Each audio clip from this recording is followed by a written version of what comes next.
औज़ुबिल्लाहिमिनश्शैतानिर्रजीम बिस्मिल्लाहिर्रहमानिर्रहीम। प्यारे बच्चों, अस्सलाम वालेकुम। मैं हूँ आपकी टीचर मुहम्मद रफ़ीका जी। आज हमने पढ़ना है गेहूं का दाना 8वीं जमात के लिए। चलो हम शुरू करते हैं। एक बार कुछ बच्चे खेल रहे थे। करीब ही ज़मीन में एक दरार थी। दपा अमि दۄह कहीं बच्चे नज़दीक गिंदान तो अत आए वन द्राड़ बोजन द्राड़ कशर पे त्राड़ कुछ जाए जमीन मज तक द्राड़। बच्चे खेलते खेलते वहां पहुंच गए। क्या देखते हैं कि वहां एक अंडा पड़ा हुआ है। तमाम बच्चे गए गिंदा गिंदा वो नजदीक तो अत उठ यह ठूल पत्थर। जब उन्होंने गौर से देखा तो मालूम हुआ कि वह अंडा नहीं है। तब ये वुच अत गौर सान अत बचा कि ठूल कह बल्कि गेहूं का दाना है, बल्कि कनक फुल। क्योंकि इसमें गेहूं के दाने की तरह एक गहरी लकीर थी। तब क्या अत अगे में कनक खड़ी निशान तो तम बसान यह कनक फुल। अभी बच्चे बहस कर रहे थे कि एक मुसाफिर वहां पहुंचा। तब शुर पे बहस कर ठूल है कनक फुल। तब मुसाफिर भी ऐसी अजीब गरीब चीज़ देखकर हैरान रह गया। तो दपा मुसाफिर सो गो हैरान कि अजीब गरीब चीज़ वुचत। उसने बच्चों को पैसे देकर उससे मोल लिया। दपा बचन पोस मूल। मुसाफिर उससे शहर में ले गया। तो ये मुसाफिर तुल कनक फुल तो गो शहरस मज।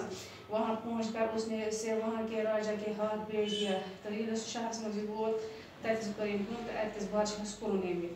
राजा ने फौरन अपने अक्लमंद दरबारियों को बुलाया और ये गेहूं अंडा दिखाकर कहा। तब बादशाह कर फौरन पन अक्लमंद दरबार बुलाया तो ठूल शक्ल हूँ दाना अतस मन बताइए ये क्या है, गेहूं का दाना है या मुर्गी का अंडा।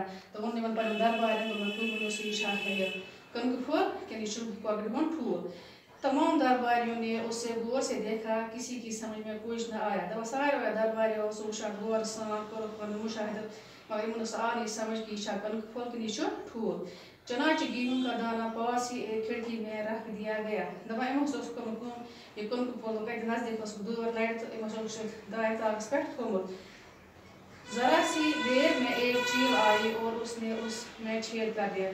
तब कह वक्त पे मामूली सेर तो आए ब्रोट तो तुच अत कनक फलिस। दरबारियों ने गौर से देखा तो मालूम हुआ कि वो सचमुच गेहूं का दाना था। तब दरबारियों वुच तो पूरी यकीन कि कनक फुल। ये देखकर सब लोग हैरान रह गए कि यह कैसा गेहूं का दाना है। तब सारी लोग गए हैरान ये वुचत कि यह कनक फुल क्या क्युत।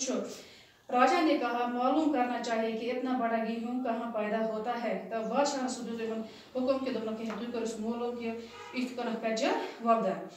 किसी बूढ़े किसान को दरबार में हाजिर करो। तो तुम प्रोन बड़ बनो तो दरबार मज हाजिर। सिपाहियों ने एक बूढ़े किसान को दरबार में हाजिर किया। तो सिपाह वथ तमो शहर मज बड़ जिम्मेदार रटित। वो लो लाठियों के सहारे चलता था। दोनों लाड़ियों पे पका। उसके बाल सफेद थे, मस्त सोरे सफेद गुमुत। उसके मुंह में एक दांत भी न था। तो दांत तक मौजूद कहीं और उसको बहुत कम सुनाई देता था। सब गो वजन। राजा ने गेहूं का दाना उसके हाथ में रखा। तो बादशाह तुल कनक फुल बड़स अतस मज। बूढ़े ने उससे उलट पलट कर देखा और उंगलियों से छू कर अंदाजा लगाया कि ये क्या चीज़ है। दपा बड़ हस कर कनक फलिस हर योर फेरान तो यह तलो पे फेरान तो अतस कर ऊंचे अंदाज कि क्या गसे आसन। थोड़ी देर तो वो चुप रहा, फिर बोला दपा कि टाइम से छप कर तो बोला सरकार मैंने कभी ऐसा गेहूं न बोया और न देखा। बादशाह साहब मैंने युद्ध कनक जहाँ बोया है वोमुत तो वुचमुत, लेकिन मेरे वालिद शायद इस गेहूं के बारे में कुछ बता सके। मगर मोन मोल मोल जिंद तकरीबन सुमा कनकस मुतलिक कि जाना। इस पर राजा ने हुक्म दिया कि इस किसान के बाप को दरबार में हाजिर किया जाए। तब अत पे बादशाह हुक्म दरबार मोल जिम्मेदार मोल तोर दरबारस मज। यह किसान बहुत ही बूढ़ा था। तो यह जिम्मेदार बड़।